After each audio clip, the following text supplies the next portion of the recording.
Adrian, I'm sorry if nauna na ako rito. Sasabay sana ako sa inyo but I have to take care of everything para sa photoshoots mo mamaya. Bigla na lang sumulpot si Monica na yumakapagad sa bewang ng binata kaya tagiwalay ang mga kamay nila. Di man lang tinapunan ng tingin si Clara ng dating boss niya. Napatitig siya sa nakapulupot na braso ng babae sa binata. Paismed ay binaling na lang niya ang tingin sa ibang direksyon. Nakita nga niya marami na nauna sa kanila. May mga malalaking cottages malapit sa dagat. Mabilis na tumakbo si Clara sa isang cottage na makita si Camille doon. Hindi niya na nilingon ang dalawang nagilingkisan. Ngumiti agad si Camille ang makita siya. Si Kyla alam niyang di dadalo dahil allergic nga raw ito sa mga ganoong pagtitipon. Napipilitan lang tong dumulo kung kailangan ito. Mag-aalas 9 pa lang ng umaga. Mamaya, darating ang mga pagkain na ipinakater ng kumpanya para sa kanila. Nakita niya ang dami mga inumin sa paligid. May mga lalaking modelo na siyang nakikita. Ito yung mga modelo rin ng Dynasty na nasa ibang building. In fairness, hindi pa nga sila nagpapakita ng katawan eh. Mukhang mga yummy na. Napalingon siya nang may tumikhim sa gilid niya. Nakita niya agad si Adrian na walang Monica or Sheila na nakapulupot. Tinitingnan din ito ang mga lalaking tinitingnan niya kanina. May natitipuhan ka ba sa kanila or loyal na loyal ka pa rin kay Giancarlo? Tanong nito na nanatiling nakatingin sa mga lalaki, kausap pa ibang models na babae. Agad na inayos ni Clara ang salamin sa mata. Iniiwas ang tingin kay Adrian. Magsisimula na po ba? Iwas tanong niya rito. Hoy puso, bakit parang aatakihin ka? Napahawak pa siya sa dibdib niya na maramdaman ang bilis ng pintig nito. We will start our photoshoot before lunch para wala na tayong iisipin mamaya.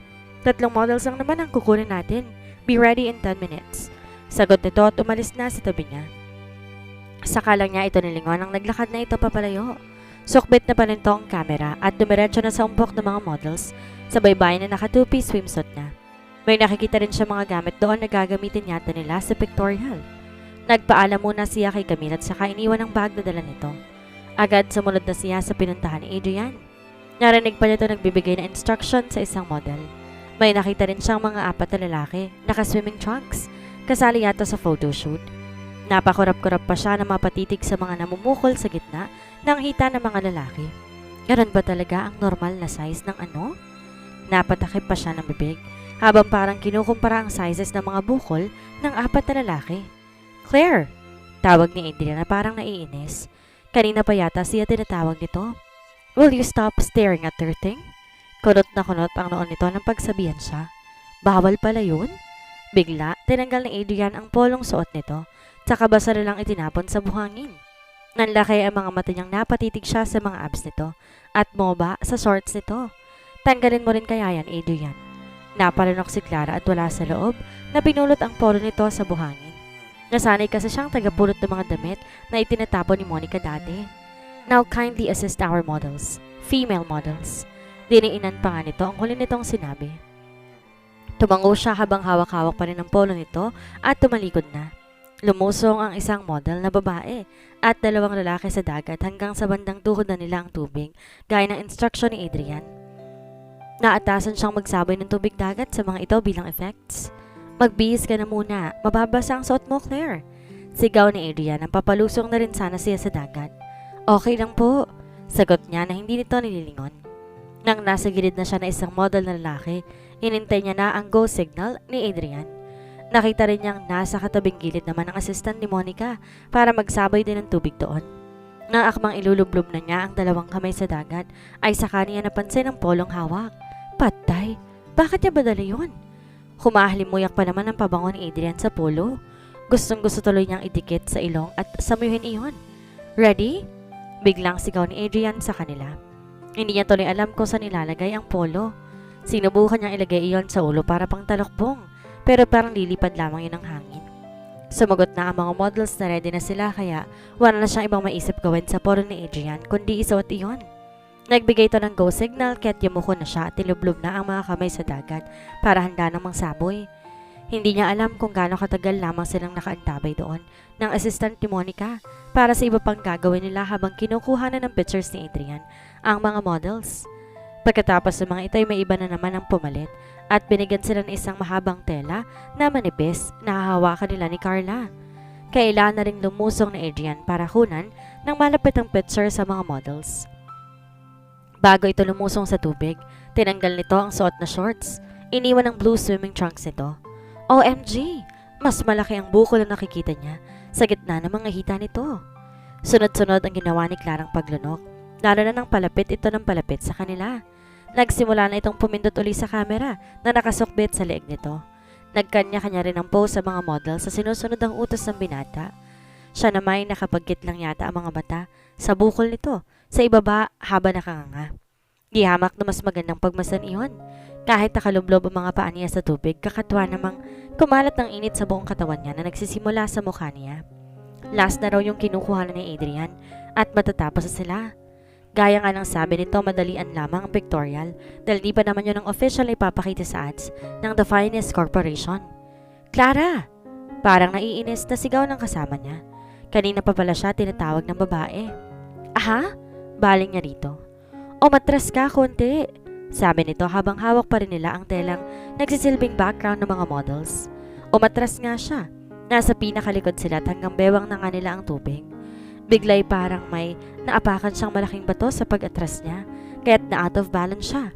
Ay! Malakas na sigaw pa niya bago tuluyang natumba, pahiga sa dagat. Claire! Narinig pa niyang sigaw ni Adrian sa pwesto nito. Nakangapa siya sa ilalim ng tubig bago tuluyang naiangat ang ulo pa itaas para suminghap ng hangin. Napatayo na siya ulit at panay na ang punas ang dalawang kamay niya sa mukha habang sumisinghap. Bigla ay may humawak sa magkabilang braso niya. Okay ka lang ba? Boses yun ni Adrian. Tumango siya at tumingin na rito. Basang-basa siya mula ulo hanggang paa at nabasa rin ng polo nito suot pa rin niya. Ngumiti ang binata habang pinagmamasdan siya. I told you, dapat nagbihis ka na kanina. Okay lang po ako. Pero nabasa ang polo mo. Mas nag-aalala pa siya sa nabasa niyang polo nito. It's okay, I'm almost done here. Umahon ka na, I just need to finish some things. Utos ito at inalalayan pa siyang maglakad hanggang sa kinatatayan ng mga models na nakatingin pa rin sa kanya. Umahon na nga siya at nagpaiwan ng mga ito sa tubig.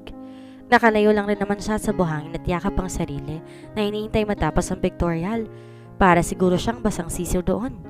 Napalingon siya sa cottage na may marami ng mga tao. Lahat yata ng cottages ng resort okupado nila. Bumalik lang ang tingin ni Clara sa harap ng makarinig ng mga boses. Tapos na pala ang mga ito. May mga lumapit agad na nagligpit ng mga gamit na nasa buhangin. Umalis na rin isa-isa ang mga models matapos magpaalam kay Adrian at bumalik na sa cottage o sa di kalayuan sa kanila. Si Adrian napaskil ang tingin sa camera.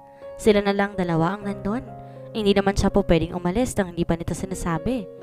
Nagulat pa to na makita siya pag-angat nito ng ulo sa kanya. Bakit hindi ka pa nagbihis?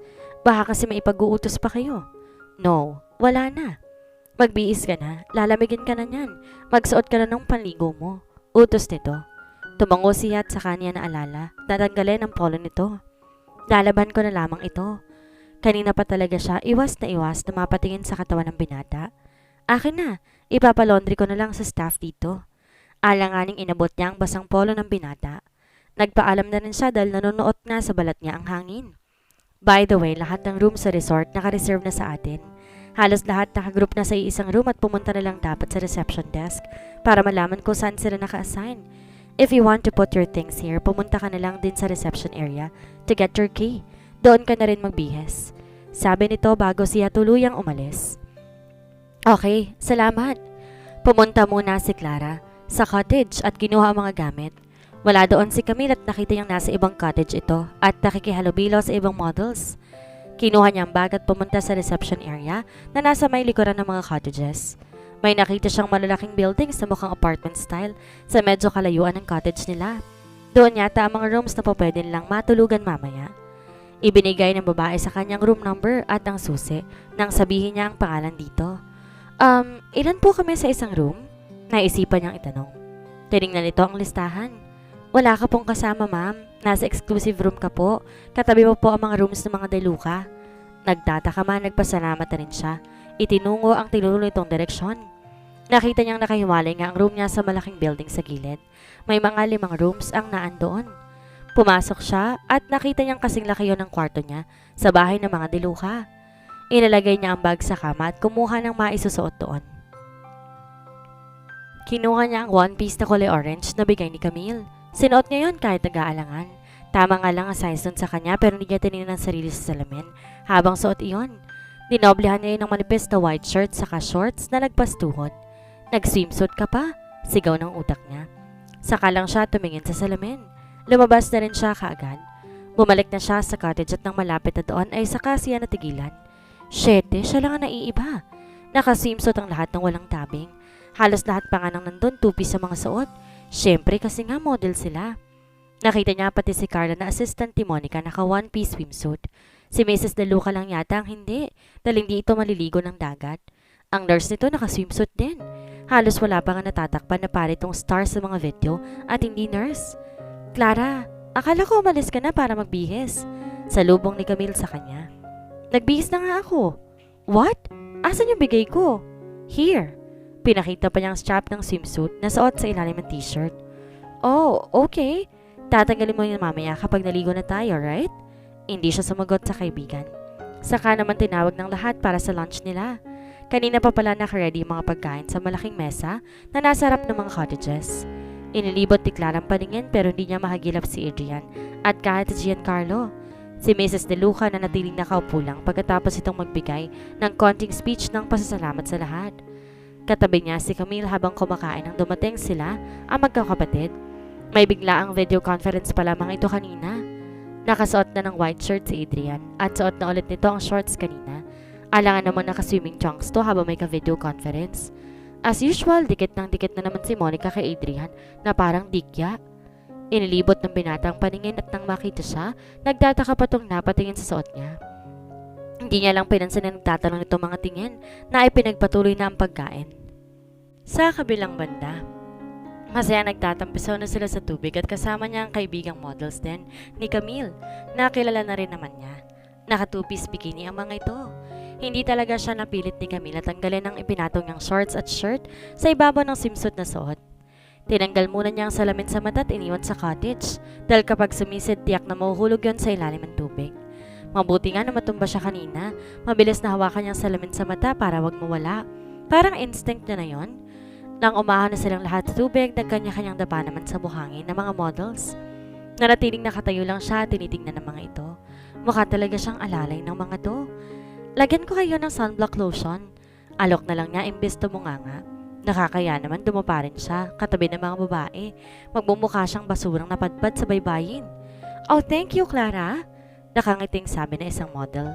Nganitian lang din siya ni Camille. Mabilis kinuha niyang malaking bote ng lotion at unang pinahiran ng kaibigan. May dalawang models pa itong katabi at naghihintay din na malagyan niya. Habang busy sa pagpapahid ng lotion, hinahanap naman ng mga mata niya si Adrian. Nakita niya to kanina bago pumunta sa dagat. Si Giancarlo naman prenting nakaupo lamang sa cottage. May kausap ito sa phone. Si Adrian as usual napapalibutan ng mga models habang nakaupo sa buhangin. Kompleto pa rin naman ang suot nito at wala pa na yatang balak maligo. Nang mahagip ng mga mata niya kanina bago sila lumusong sa tubig. Nang tingnan niya ulit ang peso nito'y wala pa naman doon ang binata. May mga lalaking models na rin kausap ang babaeng kausap kanina ni Adrian. Inis na amin niya sa sarili. Oo na, attracted na siya kay Adrian. Hindi naman imposible na mangyari iyon dahil kamukha ito ng may loves niya.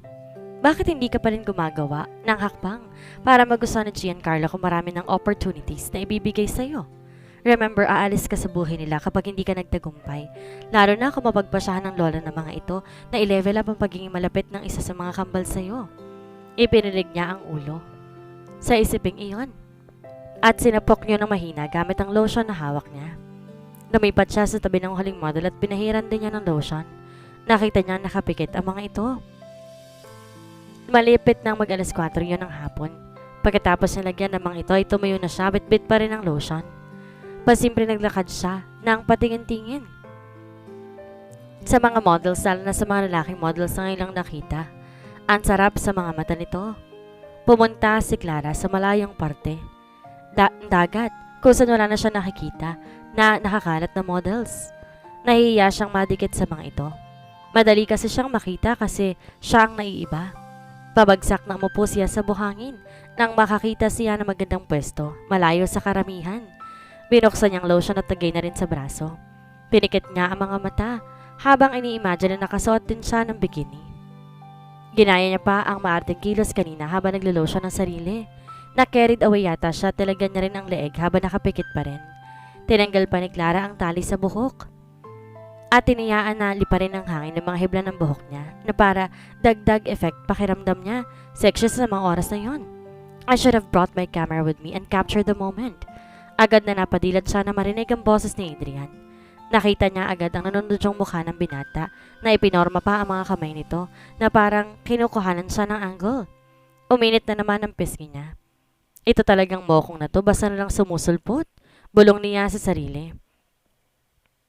Napatingin siya sa poro nito na nakabukas ng lahat ng botones. Babalik na muna ako sa kanila. Akmang tatayo na si Clara na matigilan dahil tinanggal ng binata ang polong suot at hinayaang bumagsak sa buhangin. Sinundan pa ng tingin ang pagbagsak noon. Napadilat naman ang mga mata niya nang nakasunod nitong tanggalin ay ang shorts na suot.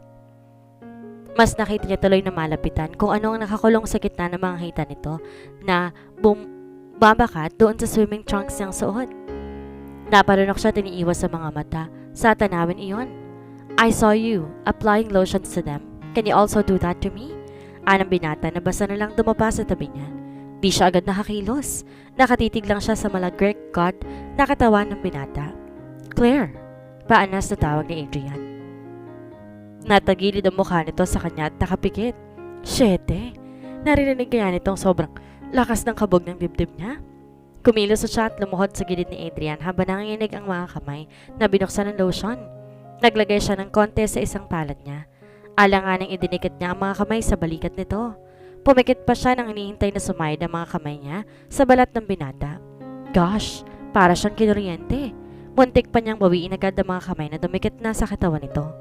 Tinignan niya ang mukha ni Adrian pero nanatiling nakapikit pa rin ito. Unti-unti gumagalaw na rin ang mga kamay niya para mapahiran ito ng lotion.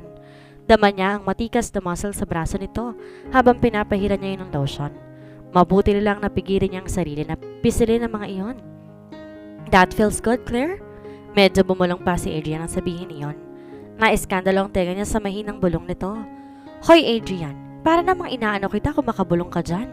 Nanindig ang balahibo niya at uminit na ulit ang katawan niya. Mabilis inalis niya ang mga kamay sa katawan nito dahil parang napapaso siya. Now, my legs. Napatingin siya sa legs nito. At ubiling umalis siya sa tabi nito at lumapit sa mga hita nito. Nakita niya nang pinaghiwalay nito ng konti ang pagkakadikit ng mga iyon. Ibinuhos na lang niya diretso sa hita ni Adrian ng lotion. Mas nanginginig ang mga kamay niya nang ilapit na mga iyon sa isang hita ng binata. Let me finish that. Dahan-dahan na paangat ang tingin ni Clara na makitang makikinis ng mga hita ng nakatayong babae sa harapan niya. Nakapamewang pang nakatingin sa kanya ang kakarating lang na si Monica. Tinignan pa siya nito ng masama kaya't mabilis na napatayo siya. Bumalikwas naman si Adrian sa pagkakadapa. It's done, Monica. Thank you, Claire. Umupo na si Adrian nang bumaling sa kanya. Oh well, pakipahiran na lang ako, Adrian. Nakangiting sabi ni Monica na mabilis nang humiga sa tabi ng binata. You may go now, Clara. Taboy pa ng babae sa kanya. Okay po. Mabilis na tumalikod siya pagkasabi noon. Nagmamadaling naglakad siya palayo sa dalawa. Hindi niya natuloy na gulo pa ang tali sa buhok kaya't lumilipad-lipad sa mukha niya ang kulot na hibla ng mga buhok niya. Where have you been? Kanina pa kita hinahanap. Umupo tayo ron, no? Mag-iinuman tayo buong magdamag. Tumitili pa ang salubong ni Camille sa kanya, tsaka siya hinila sa umpok ng mga models. Hindi ako umiinom. Tanggi niya dahil naalala niya ang unang beses na nalasing siya kung saan sinend pa talagang ebidensya nun kay Adrian. Natatakot siyang ulitin yun lalo't sa harap ng marami. Ay nako, wag kang killjoy, sagot ng kaibigan. May mga nakita na siyang kahoy sa gitna. Bonfire yata yun para mamaya. By the way, I love your hair. Mabutit nilugay mo na lang. Mamaya ha, dapat tanggalin mo na rin ang damit mo. Pailamin kita para matanggal yung hiya mo. Humagikik pa ang kaibigan. Tsaka itatabi kita kay Giancarlo para naman ma-inspire ka. Bulong pa nga nito. Nakita nga niyang papalapit sila sa peso ni Giancarlo na nakaupo sa buhangin na may hawak na beer. Enjoying, Clara? Talong ni Giancarlo at biglang tumayo para kumuha ng isang lata ng beer at bigay sa kanya. Umiinom ka ba? Dugtong tanong pa nito. Napangangang tinanggap niya ang bigay nito at saka tumango. Tatanggihan pa ba niya ito? "Oh Clara, may opportunity ka na uli. Sunggaban mo na." Bigla ay ngumiti siya ng matamis kay Giancarlo. "Nag-e-enjoy talaga ako kasi nandito ka." Kinapalan niya na ang mukha. Ngumiti naman lalo si Giancarlo sa kanya na hindi naman binigyan ng kahulugan ang sinabi niya. Bigla'y tumingin to sa likod niya. "Adrian, beer?" Nasa likod niya si Adrian. Ang bilis talaga ng mokong. Narinig kaya nitong sinabi niya? Biglang nilagok niya ang beer na hawak. "Sure bro," sagot ng kapatid na nasa tabi na niya. Tumayo si Giancarlo para kumuha ulit ng beer para kay Adrian. "Are you going to get drunk tonight so you can confess your feelings?" Narinig pa niya ang mahinang pagkakasabi na ni Adrian na hindi naman tumitingin sa kanya. Itinuloy-tuloy niya ang paglahok ng beer. "Okay, I think you're in good hands, Clara. I will leave you na muna sa mga gwapong lalaki sa buhay mo." Nakangiting bulong ni Camille na akmang aalis na sana. "Uy, sama ko sa inyo. Mag-inuman nga tayo buong magdamag. Yo, party party!" Mabilis kumapit siya sa braso ni Camille. Tinaas pa niyang kamay na may hawak ng beer at gumiti kina Giancarlo at Adrian. Ayaw niyang maiwan sa mga ito. Hindi siya makakadiskarte kung nasa tabi-tabi lamang si Adrian. "Sige po, dun muna ako." Paalam niya sa mga kapatid, saka sumama na nga kay Camille. "KJ ka talaga, Clara. Pagkakataon mo na sana kay Giancarlo." Bulong ulit ni Camille. Lumingon pa si Clara sa dalawa at nakita niya may nilapitan na naman na isang model, si Adrian. Si Giancarlo ay nakikipag-usap sa mga babaeng nagsisimula na ring magpapansin dito. "Bakit kasi ang taas ng pangarap mo, Clara? Hindi ka na lang talaga nagkagusto ng lalaking taga sa atin lang." Ano ang gagawin ni Clara? Ngayong tinatamaan na rin siya kay Adrian. Ipinagpapatuloy pa ba niya ang panggagayuma kay Giancarlo? Yan po ang ating aabangan sa susunod na kabanata.